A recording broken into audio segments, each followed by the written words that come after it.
Hello. I think I'm talking to myself right now, but let's make a start.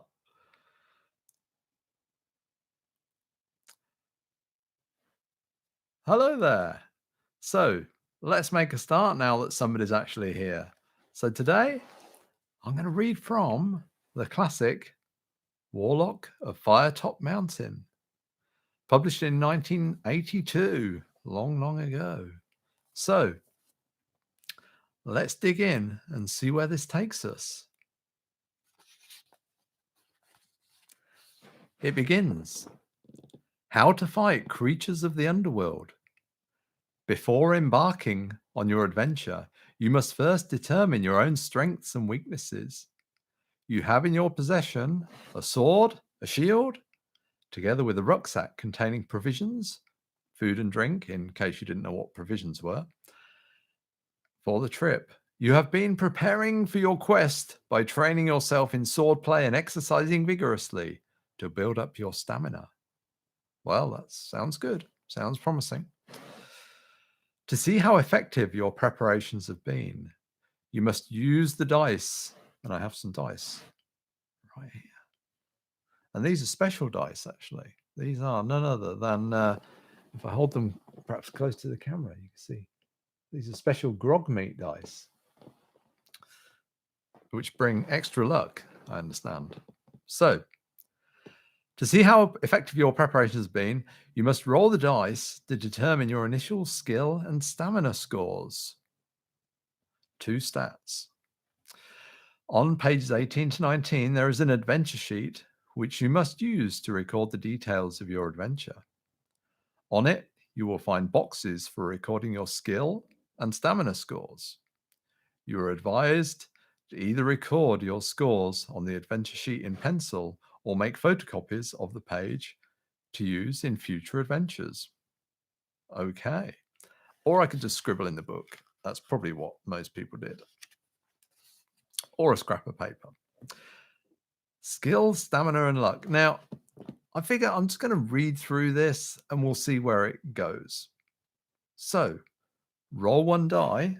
So, I'm going to roll one die and add 6 to this number and enter this total in the skill box on the adventure sheet. So, I've rolled a 3. So, I've got a skill of 9. Marvelous. Well, let's jot that down on our piece of paper, which I have. Pencil, paper, skill 9. It continues. Roll both dice. Let's go crazy. Add 12 to the number rolled and enter this total in the stamina box. Well, okay. We've got a 7, pretty average. Add 12. I make that 19 stamina.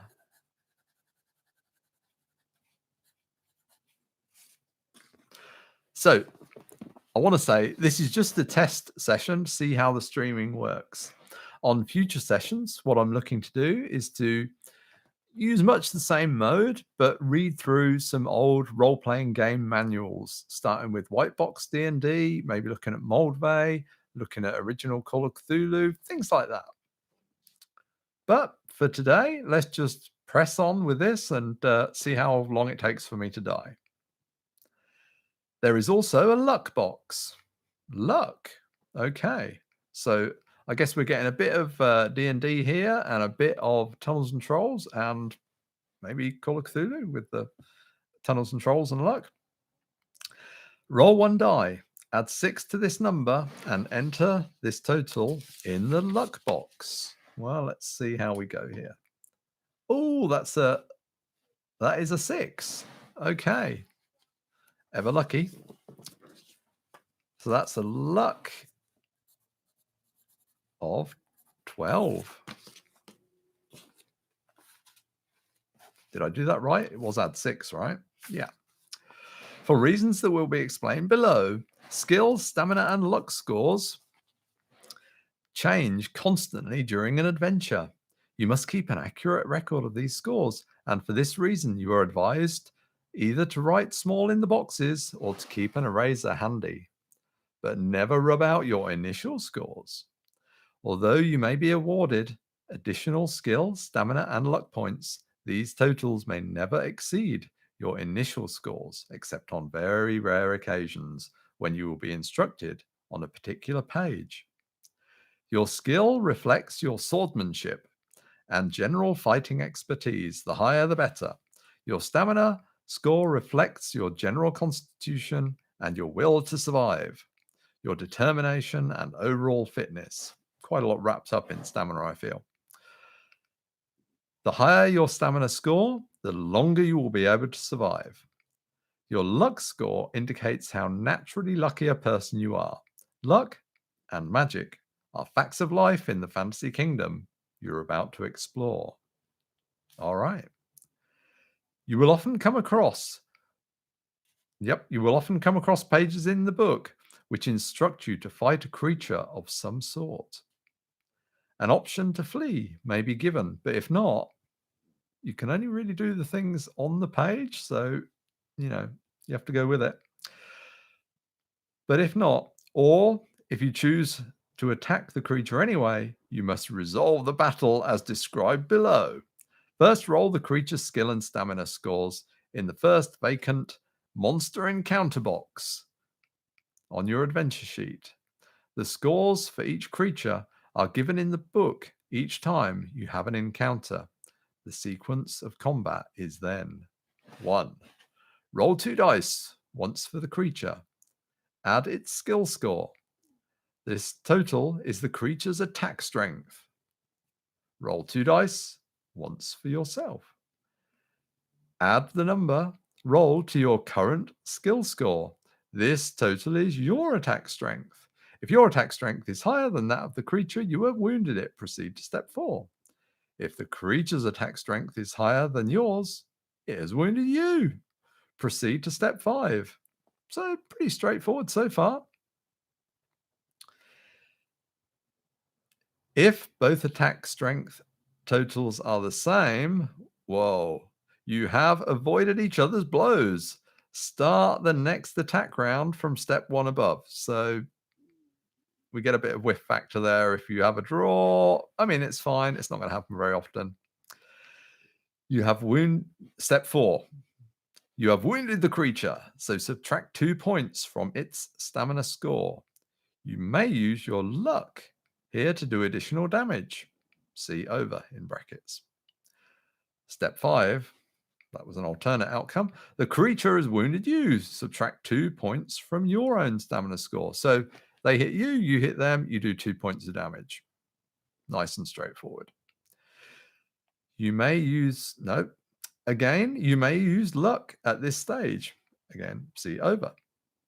Step 6, make the appropriate adjustments to either the creature's or your own stamina scores and your luck score if you use luck.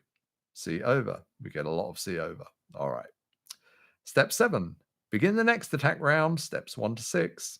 This sequence continues until the stamina score of either you or the creature you are fighting has been reduced to 0.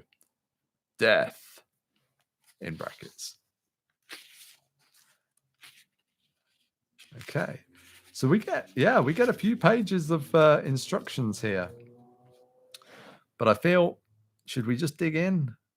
I don't know. Let's see. Let's just carry on a little bit. I guess, when I was a kid, I'd have probably picked this up. I'd have read that much and I'd be like, can we just get on with it now? Like 2 pages of rules. Escaping. On some pages, you may be given the option of running away from a battle should things be going badly for you.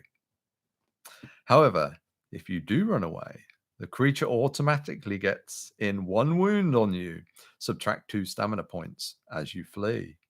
Such is the price of cowardice. Note that you may use luck on this wound in the normal way. See below. You may only escape if that option is specifically given to you on the page. Hello. Yes, so let me say hello to Jörg, hello to Ben, and hello to John.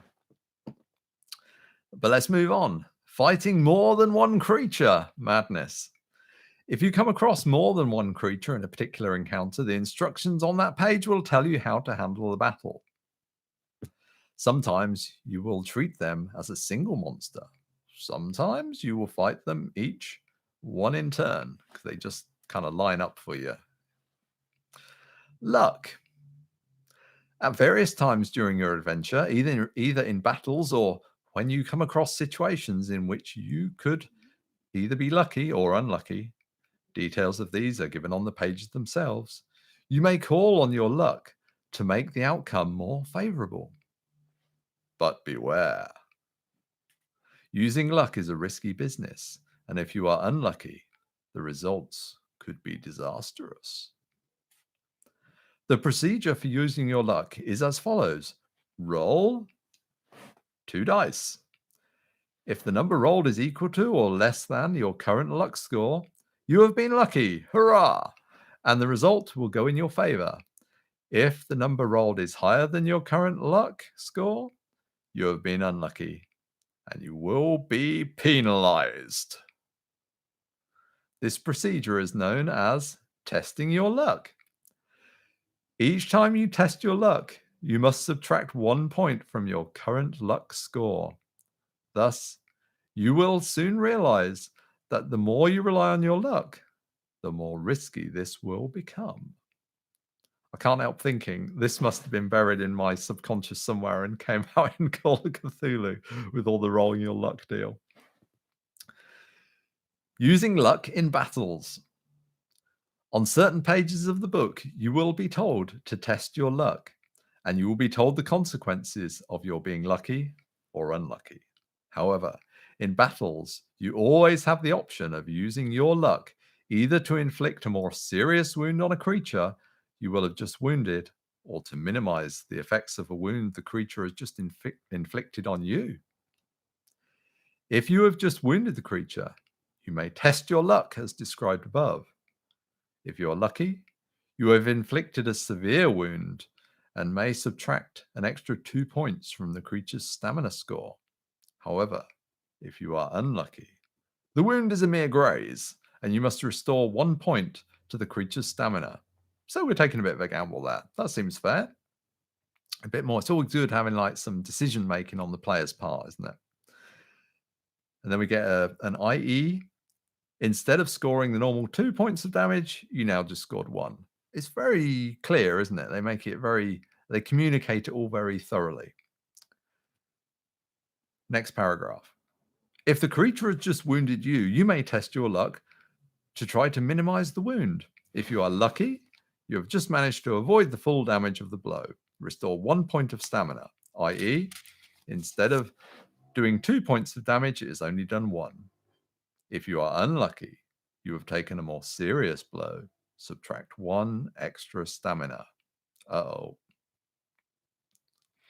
Remember that you must subtract 1 point from your own luck each time you test your luck. Seems fair. Restoring skill, stamina, and luck. First off, skill. Your skill will not change much during the adventure. Occasionally, a page may give instructions to increase or decrease your skill score. A magic weapon will increase your skill. But remember that only 1 weapon can be used at a time.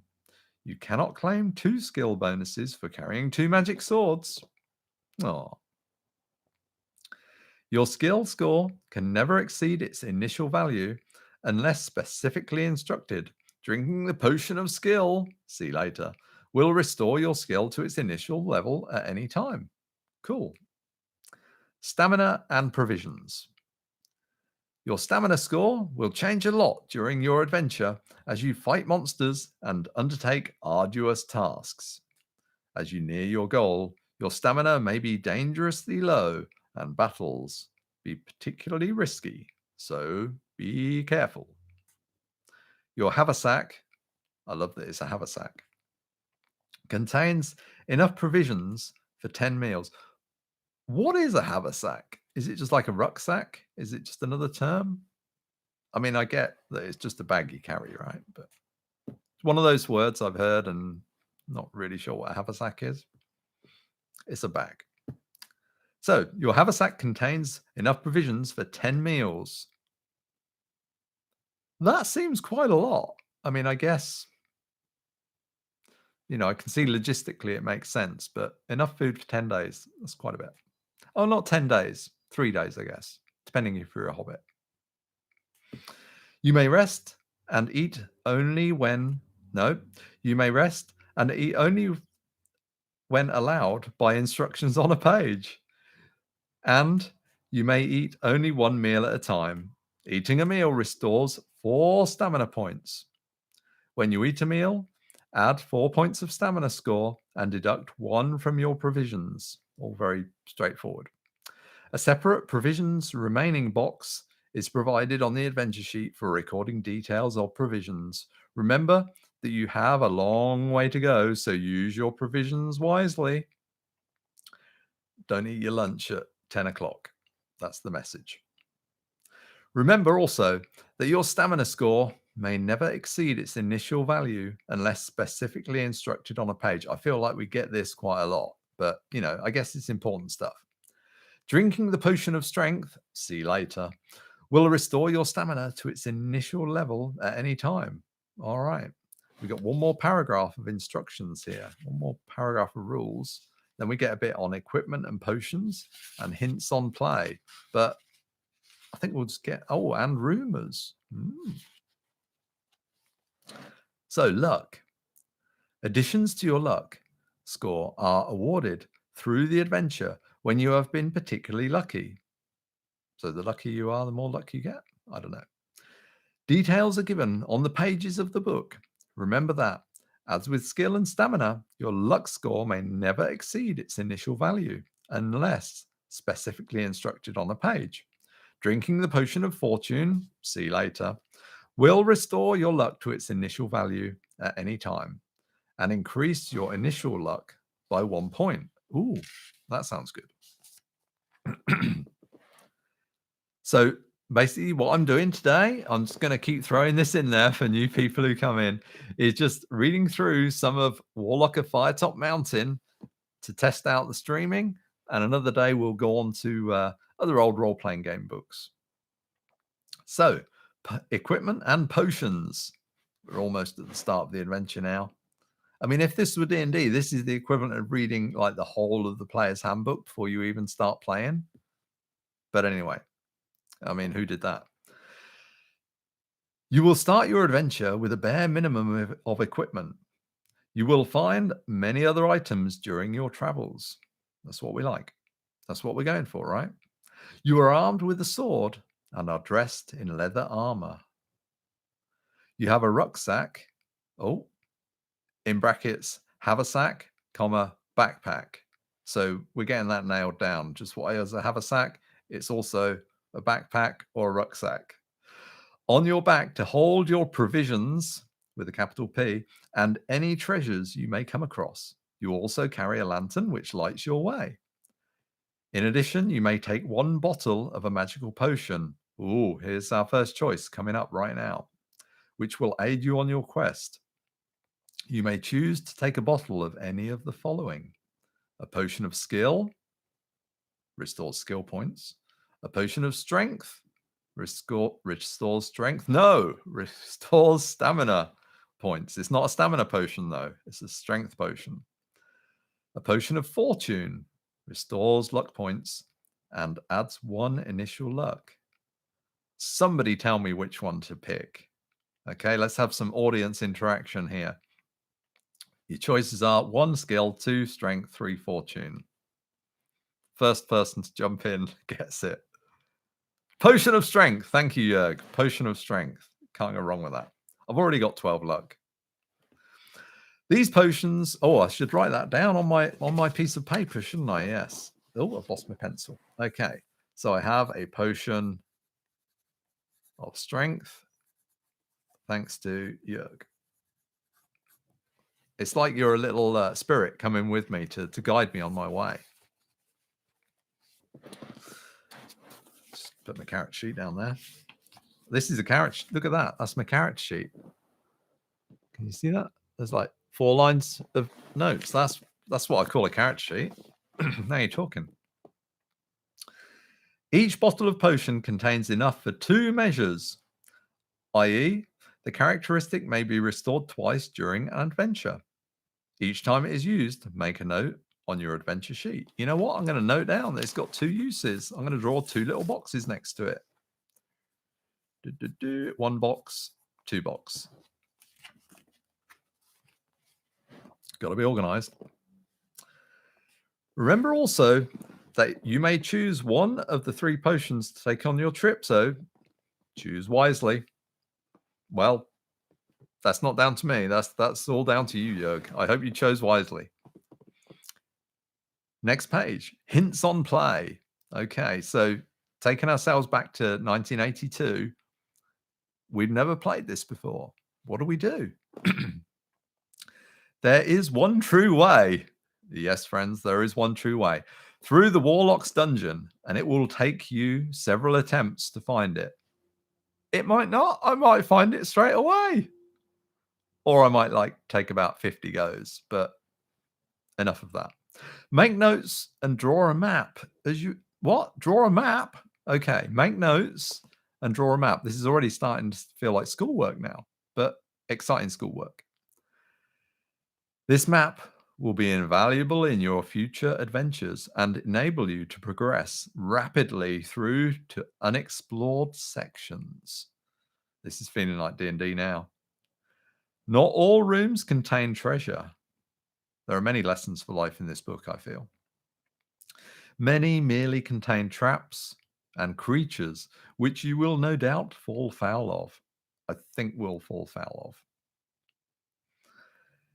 There are many wild goose chase passages, and whilst you may indeed progress through the dungeon, you will not take the Warlock's treasure unless you have picked up certain specific items on the way. Clue there. Don't forget to pick up certain specific items. Several keys will be found in dungeon rooms. Good. Only by arriving at the Warlock's treasure with the correct keys to open his chest will you get to his treasure. You can expect many frustrations in Firetop Mountain. Many frustrations. Okay. The one true way, I love this phrase, involves a minimum of risk, and any player, no matter how weak on initial dice rolls, should be able to get through fairly easily. So somehow, by choosing correctly, no matter what our scores are, we can survive. I'm guessing there's some lucky dice rolls in there too. May the luck of the gods go with you on your adventure ahead! Exclamation mark. And here is our character sheet in the book.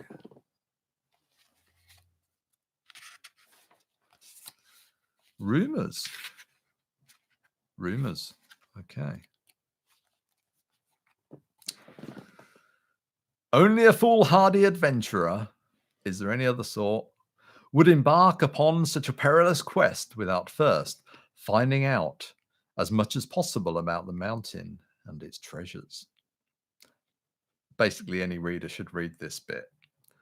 Before your arrival at the foot of Firetop Mountain, you spent several days with the townsfolk of a local village and some 2 days' journey from the base. Being a likable sort of person, you found it easy to get on with the local peasants. We're all pretty likable. Okay. Although they told you many stories about the mysterious Warlock's sanctuary, you could not feel sure that all, or indeed any, of these were based on fact. The villagers had seen many adventurers pass through on their way to the mountain, but few ever returned. Oh yes, we've seen many folk come this way, but few, if any, ever return. A bit of library use here would have been useful, I feel, if they'd had a library, but, maybe that's the wrong game. The journey ahead was extremely dangerous. That you knew for certain. Of course, of those who returned to the village, none contemplated going back to Firetop Mountain. There seemed to be some truth in the rumor that the Warlock's treasure was stored in a magnificent chest with two, not three, two locks, and the keys to these locks were guarded by various creatures within the dungeons. The Warlock himself was a sorcerer of great power. Some described him as old, others as young. Bit of confusion. Some said his power came from an enchanted deck of cards, others from the silky black gloves he wore. Well, that's weird. He had magical gloves? Seems fair. I wonder if we can find those in the dungeon. The entrance to the mountain was guarded by a pack of warty-faced goblins, stupid creatures fond of their food and drink. Poor goblins. Towards the inner chambers, the creatures became more fearsome. Oh, hold on. Should I be looking out for goblins? I think I should. To reach the inner chambers, you would have to cross a river. Must remember, cross river. The ferry service was regular. Wait, there's a ferry service in the dungeon? Excellent. But the ferryman enjoyed a good barter, so you should save a gold piece for the trip. So many things to remember. The locals encouraged you to keep a good map. Oh, wait a minute. We've been told about this already. A good map of your wanderings, for without a map, you would end up hopelessly lost within the mountain. Seems likely, to be fair. When it finally came to your day of leaving, the whole village turned out to wish you a safe journey. Tears came to the eyes of many of the women, young and old alike. Okay. I can't help feeling a bit of maybe the adventure in this. I don't know. Let's not delve too much into that. You couldn't help wondering whether they were tears of sorrow shed by eyes which would never see you alive again. Yeah. Yes. Okay. And here we get the first of, let me just check. It is Russ Nicholson, isn't it? Yes, the first of Russ Nicholson's illustrations. The steep face in front of you looks to have been savaged by the claws of some gargantuan beast. And let me see if I can hold this up for the viewer there. There's the claws. Well, you can't see the claws, but it has clearly been clawed by some gargantuan beast.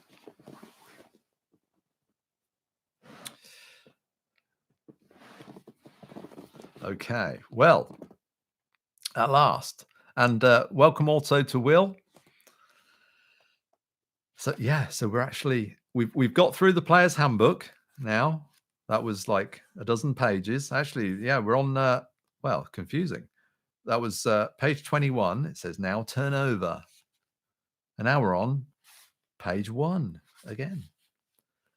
At last, your 2-day hike is over. 2 days? You unsheath your sword, lay it on the ground, and sigh with relief as you lower yourself down on the mossy rocks to sit for a moment's rest. You stretch, rub your eyes, and finally look up at Firetop Mountain. The very mountain itself looks menacing. The steep face in front of you looks to have been savaged by the claws of some gargantuan beast. Sharp, rocky crags jut out at unnatural angles. At the top of the mountain, you can see the eerie red coloring, probably some strange vegetation, which has given the mountain its name. Perhaps no one will ever know exactly what grows up there, as climbing the peak must surely be impossible. Your quest lies ahead of you.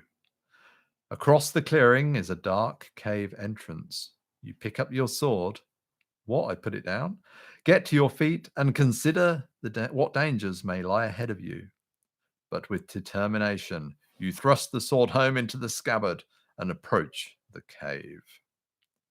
You peer into the gloom to see dark, slimy walls and pools of water on the stone floor in front of you. The air is cold and dank. You light your lantern and step warily into the darkness. Cobwebs brush your face, and you hear the scurrying of tiny rats, most likely. You set off into the cave. After a few yards, you arrive at a junction. Will you turn west? Turn to page 71. Or east? Turn to page 278. 278? I mean, that must be nearly the end of the book. So, west or east? Come on. West, Jörg's on the ball. Okay. West is turn to 71. And we're going to have no 5-fingered bookmarks here. We're doing it for real. So page 71. Oh, okay. We get another picture, which you will see in a moment. There is a right-hand turn to the north in the passage. Cautiously, you approach a sentry post on the corner, and as you look in, you can see a strange goblin-like creature in leather armor asleep at his post. You try to tiptoe past him. Test your luck. If you are lucky, well, should we try it? Or should we? Let's read, see what's going to happen. If you are lucky, he does not wake up and remains snoring loudly. Turn to 301. If you are unlucky, you step with a crunch on some loose ground and his eyes flick open. Oh, I rolled a 7. Actually, no, I rolled an 8. You know what? My luck is like 12. I rolled a 6. Plus 6 was 12. So screw you, guard. See ya. So here he is, the old goblin fella. Looking good. There he is. He's got some good old horns and, yeah, a spear. And a nice little like skull on the wall. Yeah, a bit of good decor. So we crept by him. So he remains snoring loudly. I mean, no need to wake him up. 301. All right. You know, I can't help feeling I need to look at the back of the book to see how many numbers it goes up to. If I recall. Oh, yes, 400. Okay. And do you know what? You know, when I do this, I nearly forget what page I'm supposed to be on. And then I'm stuck, aren't I? I should probably mark them. But it was 301. You know what? I guess you'll be able to remind me, won't you? Yeah, I think he will be in trouble. He'll get his ass kicked for letting us creep by. I mean, bit of goblin punishment going on. 301 to your left on the... Oh my God, the map. We haven't been drawing a map. I'm already lost. We came in, so I'm going to draw my map on here. I think we went west. And then there was like a guard. My maps were always rubbish. Right. Okay. So we're going to keep that going. To your left, on the west wall of the passage, there is a rough-cut wooden door. You listen at the door, and you can hear a rasping sound, which may be some sort of creature snoring. Do you want to open the door? If so, turn to 82.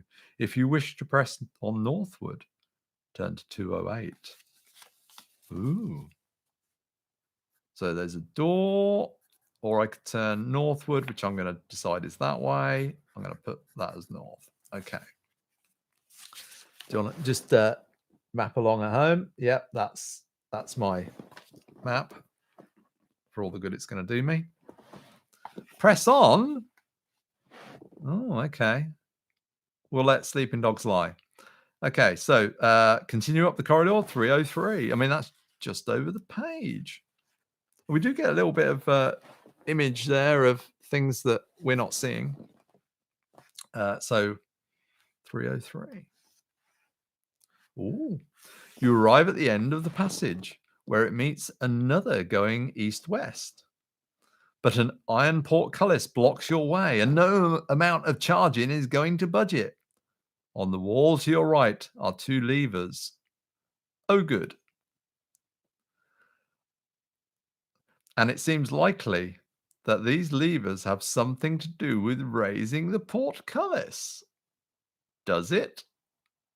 Do you wish to pull the right lever or the left lever? Hmm.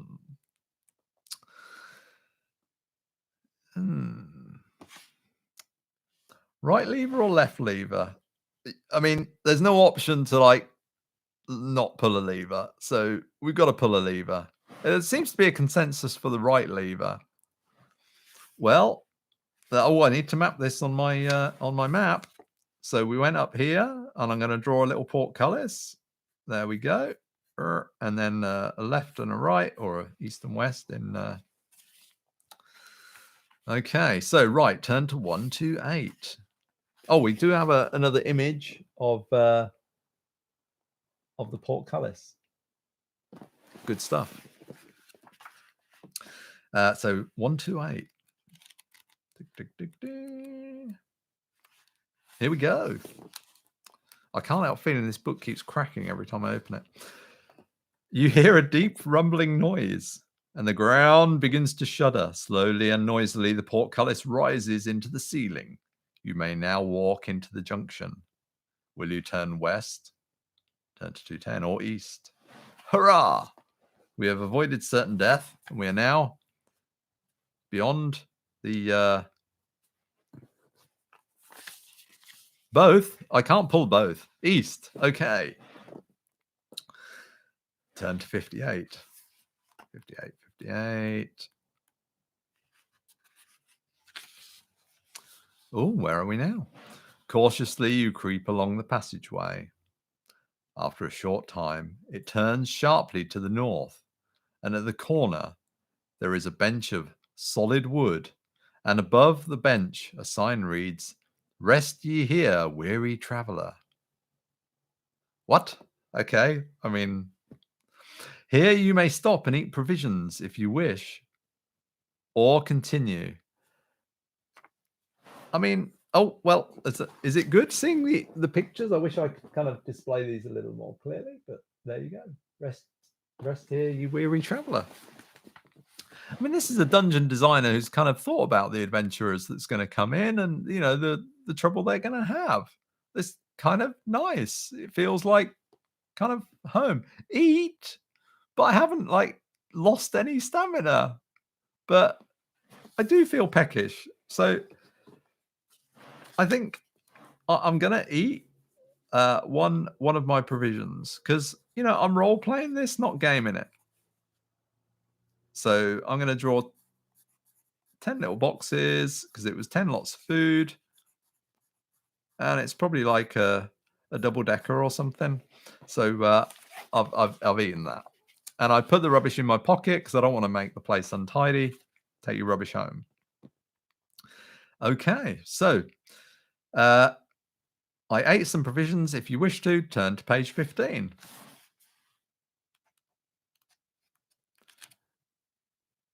Oh, Will's warning me, but, you know, I sat down. I was a fool. Or was I? We will find out. As you sit on the bench and eat your food, you begin to feel deeply relaxed. And the arches of your body, and the aches from your body seem to be soothing themselves away. I like this. This is good. I mean, this is kind of like sitting on my chair at home. This resting place is enchanted. What? Enchanted? You may restore 2 additional stamina points as well as the normal amount, but only if this does not exceed your initial stamina. But I haven't spent any stamina yet. I guess if I'd have fought the goblin dude or been in the other room or something. Anyway. Yeah, what is it? And restore 1 skill point if any have been lost. No, I'm fine, but you know, I've had a snack now. When you are ready to continue, move along the passage to 367. Okay, 367. It was fine. It wasn't a trap at all. 367, 367. Where does this passage lead to? Lots of flicking pages.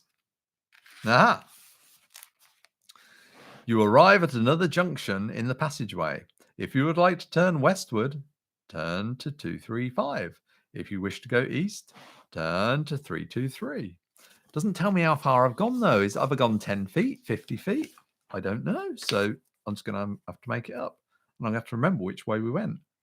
Hopefully. Yeah, we went east. Okay, so there's kind of a T-junction. Maybe a bit out of scale. Okay. I'm guessing I'm not going to head back to the entrance. Oh, I've got the voices in my head. They're saying east, west. I just can't like decide. So I'm going to go with the first one, east. East. 323. Da, da, da, da. 323. Nope.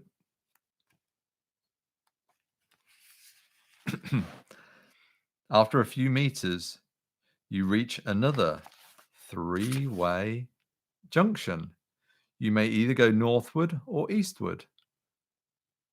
What? Did I go wrong there? I think I went wrong. No, it's just another three-way junction. Okay, so we went east and I've hit a three-way junction. My map is going totally messed up now. I could have gone a long way, so I guess there should be more space on my map. So north or east?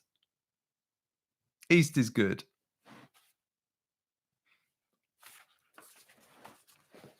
I've just realized my map, I put north or south. Okay. Yeah, I think I'm going to give up on the map at the moment. So we're going east. West. Roll a die. No, we're going to get, yeah, we'll stick with east for the moment. 255.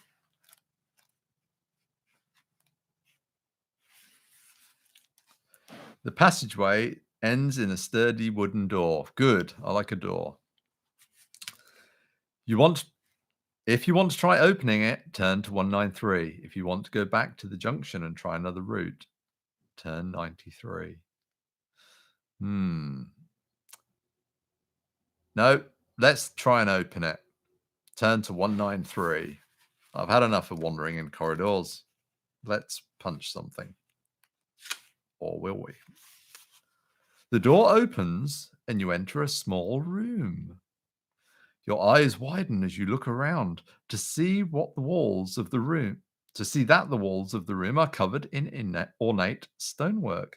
Mosaics and marble inlays give this room a kind of beauty that you have never seen before. In a corner of the room is a large metal statue of a one-eyed creature. In its single eye is a sparkling jewel. As there appear to be no other ways through the room, you will have to go back to the junction. But that large jewel is very tempting. Will you leave it alone? I don't think so. And go back to the junction? Or try to take the jewel with you? I mean, what kind of choice is this? We didn't come here to ignore massive jewels, did we? So, there's another lovely bit of Russ Nicholson artwork here showing the one-eyed beastie. Let's call him Cyclops.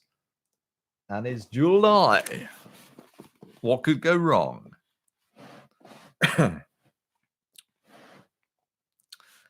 What could go wrong is I lose my place. Right, so I decide to take the jewel with me. 338. Aha. You approach the statue cautiously. A scampering, what? Behind you makes you flash around. But it is only a rat. Ooh. You feel at the jewel, but it is solidly in place. I'm pretty sure I've got a sword, right? You can try to work your sword in behind it, and as you work, you hear an ominous creaking noise. To your horror and surprise, the statue is beginning to move. You jump down and draw your sword. The iron Cyclops in block capitals, cranes its head round towards you and steps down from its pedestal. You must fight! Iron Cyclops, skill 10, stamina 10. The fight is on. If you win, turn to 75. If you want to escape during combat, you can run through the door back to the junction. Come on. This is D&D, right? I mean, let's fight. So, we are rolling 2d6 and adding skill for the Iron Cyclops. You can't see my dice, but you'll just have to believe me. You can't disbelieve me because I'm rolling them in an official, all rolled up grog meat dice tray, and it only tells the truth. So, what? Dirk, these dice. I've just rolled 11 for the Cyclops. That's like 21. I've got a skill of 9, so I could equal it. Oh, I rolled 11 for me too, but I've only got a skill of 9, so I take 2 harm, 2 damage. So the fight is on. Well, I'm just gonna duke it out with this guy. I mean, I've got tons of stamina, so I'm down to 17. Next round. There's not a lot. I mean, I don't feel there's a lot of narration going on here. He's got 18. I've got 6. I'm 2 down again. I'm down to 15. I could use my luck. I could run away. Let's have another round. He gets what? He gets 11 again. That's like 21. Double 4. Do the dice explode? I don't think they do. So that's another 2. I'm down to 13. If I get down to single figures, I'm going to start using luck. He's got 8 and 10. He's got 18. And I've got... Oh, come on! Okay, I'm down to 11 stamina. He's got a 7. That's 17. And I've got a 6. That's... Okay. This is not going well. I've lost half my stamina now. But, I mean, he is like an Iron Cyclops, right? And I've just got a sword, and I'm hitting him. Well, I'm not hitting him, am I? That's the trouble. So... let's have one more round and then try and escape. He does have the jewel. You're right. Yeah, what am I thinking? Oh, he's got an 8. That's still pretty good. Come on. I've got a 7. Okay. So I'm going to use my luck. And so I spend a point of luck. That means I'm down to 11 luck. That means I only take... Wait a minute. I need to check this. Is it I take 1 damage or I take no damage? So using luck, I'm tempted just to say that I take no damage if I'm successful. You know what? That's how I'm going to play it. Okay, so I'm going to say I take no damage, and I'm going to try and escape. How about that? Well, I've got 11 luck now, and I rolled an 8. That does cost me a point of luck, I think.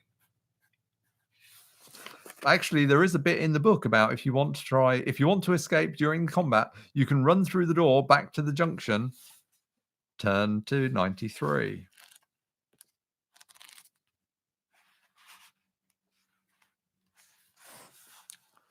Okay, and I do take another 2 points of damage for fleeing. That was one of the things. So I'm down from 19 to 7 stamina. I'm sorry, Jörg. I've got to run, man. I mean, this thing is just hit me every time, and I can't hit it. And now I've bloody lost my place again. Okay. It was you arrive back at was it 93? You arrive back at the junction, and this time you turn northward. Can somebody tell me where I was? I've got lost. Help!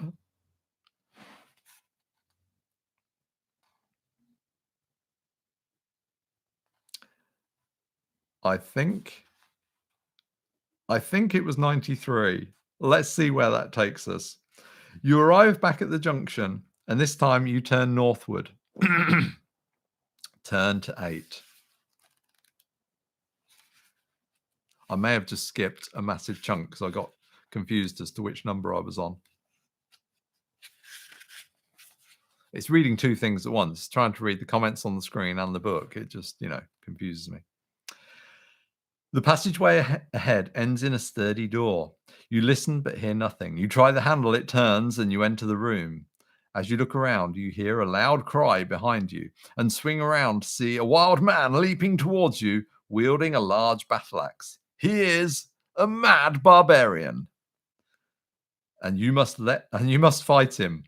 All right, barbarian, skill 7, stamina 6. There is a door in the north wall opposite, through which you may escape during the battle. Turn to 189 if you defeat the barbarian. This time it's to the death. So, barbarian person, skill 7. He rolls a 6. Ha! 13. I've got a skill of 9. And I rolled an 8. So he's 2 down already to 5. So I'm going to track him on here. This time, he rolls 11. What is it with these dice, Dirk?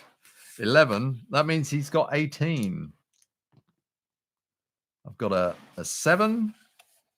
And I can see Mike Mason is trying to ring me on my telephone, but I'm going to ignore him. I got a 7, so I'm on 16. Oh, no. I think that was me taking damage. Equal stamina, but I have the advantage in the skill. Haha. Barbarian only rolls a 4, giving him a total of 11. I beat him again. He's down to 3. I'm not running away this time. Let's see what happens to the barbarian. Ooh, he gets a good blow in for an 8 plus 7, 15. Oh, but I beat him again. He's on his last legs now. Let's push the luck and see if we can just beat him with that blow. So, yes, I spend another point of luck and take him out. So I think this is probably, we're coming up towards the hour of the first show. So I think perhaps this is going to be the end for today. This was very much just a test to run to see how things go. But let's just see what happens. If you defeat the barbarian, turn to 273. 273, 273. Where is 273? A search of the room reveals nothing of any value. What? Nothing of any value, although an old box in the corner contains a wooden mallet and 5 short stumps of wood sharpened at one end. That sounds pretty good to me. You may take these, if you wish, and you can now leave through the door in the north wall. Turn to 189. I've got a mallet and some wooden stakes. It's vampire killing time. Okay, friends, so I'm going to leave it there on page 174. No, 274. Totally lost. I think my map is absolutely hopeless. I think I probably got confused on which page I was on. It's Warlocker Firetop Mountain. Thank you for listening. And thank you, Will. Thank you, Jörg. Thank you, one or two other people whose names aren't in the chat stream. But we have indeed survived so far. So this is a little test out today to see how this works, really. I think it seems to have worked okay. And in future sessions, I'm looking forward to reading through some of White Box D&D, like the first version of D&D, and just reflecting on how that works and how it would have appeared to people who came to read it on their first reading. Perhaps some later editions like the Moldvay and so on. And maybe some other things, and also reflect on maybe how these things are feeding into thoughts about Rivers of London rules and projects that I'm working on. So thank you all very much and good day to you.